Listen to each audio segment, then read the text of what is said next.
Փաշինյան, վերջին շրջանում ձեր թիմակիցները ոչ մի առիթ բաց չեն թողնում անդրադառնալու համար լրագրողներին, կլինի դա ազգային ժողովի ամբիոն, ճեպազրույցներ, հարցազրույցներ, նոր պրոյեկտներով են հանդես գալիս եւ առաջին հաղորդումն էլ իդեպ ինչ-որ բլոկով նվիրված էր լրագրողներին,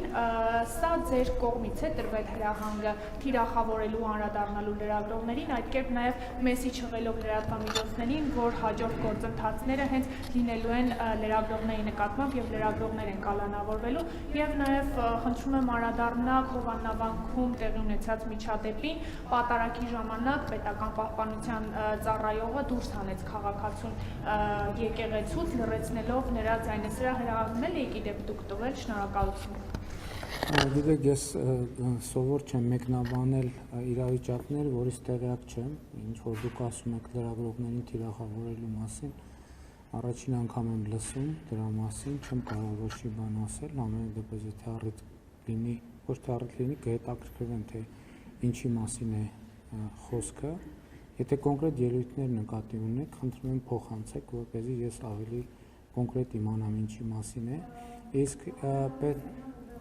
դե գիտեք, ես չեմ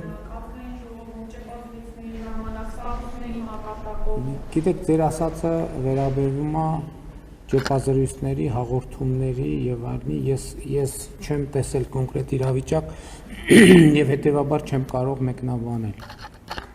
Առիթ կլինի, ասում եմ, եթե կոնկրետ բան նկատի ունեք, այդ ելույթները կարող եք ուղարկել, ասել, այս վարքյանից, այս ինչ վարքյանը նկատի ունեմ, այս րոպեից, այս ինչ րոպեն նկատի ունեմ, այն խնդրում եմ չասեք, այս ամբողջը նկատի ունեմ, որովհետեւ չեմ կարողանալու ամբողջը նայել։ Ինչ վերաբերում է Հովաննավանքի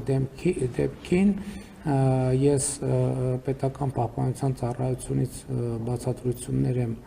խնդրել եւ նրանք ասել են, որ որոշում է կայացվել այդ թվում այդ քաղաքացու անվտանգությունը ապահովելու նկատառումով, որովհետեւ նրա